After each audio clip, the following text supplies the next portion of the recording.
Je m'appelle Magda Cachouche et je suis chorégraphe et performeuse. Ma compagnie s'appelle la compagnie Langue Vivante. Elle est implantée dans les Hauts-de-France. Je m'intéresse à tous les phénomènes artistiques et aussi l'idée que mon travail de création s'appuie vraiment sur les récits des gens que je rencontre au fur et à mesure de mes aventures artistiques. Je travaille à la 3e pièce que je crée avec ma compagnie, Un virage pour Jackie. La première va être créée au gymnase dans le cadre de Forever Young en novembre 2026. Et c'est un solo que j'écris avec et pour un danseur qui s'appelle donc Jackie Mes Défauts. Le portrait augmenté, fictionné d'un danseur qui s'est formé absolument tout seul. D'abord dans son pays d'origine qui est le Cameroun, puis en France. Et lui, il s'est sourcé beaucoup grâce à l'image et à la télévision, à la pop culture, au tutoriel YouTube.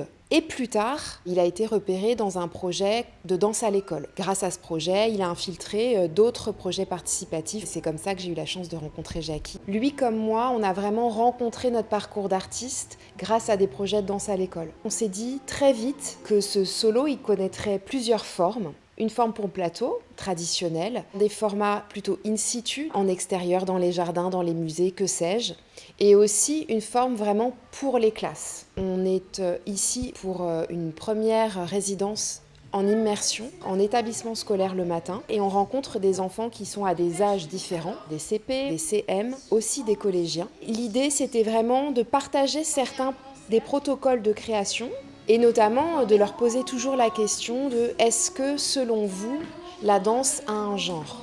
C'est une des choses que Jackie transporte et déploie et défend absolument dans son corps, dans sa danse, dans sa vie. Il dit que sa danse n'a pas de genre. Et c'est très intéressant d'aller amener cette question-là auprès des enfants, des jeunes gens, de se laisser un peu bousculer par ces choses-là, leur retour, ce que ça vient provoquer chez eux, avec cet objectif pour nous, à Jackie et moi, de comprendre à partir de quel âge on a envie d'adresser cette pièce-là.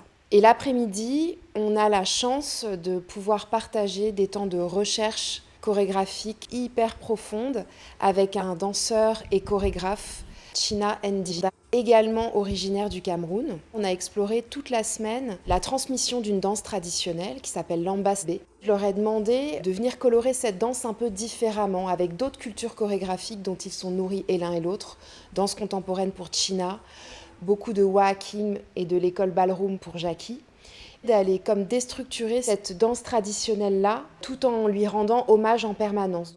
Jackie, c'est la 2e pièce pour laquelle il est engagé en tant que professionnel, et c'est aussi partager avec lui sa découverte de ce que c'est que nos métiers, de parcourir les territoires, de changer de maison toutes les semaines, de rencontrer des gens en permanence. Il est dans cette joie aussi de vivre de sa passion, d'être à nouveau au contact de cette authenticité-là, plutôt de cette brutalité-là. Ça vient nous reconnecter, nous aussi, à cette chance-là, et ça, c'est hyper précieux.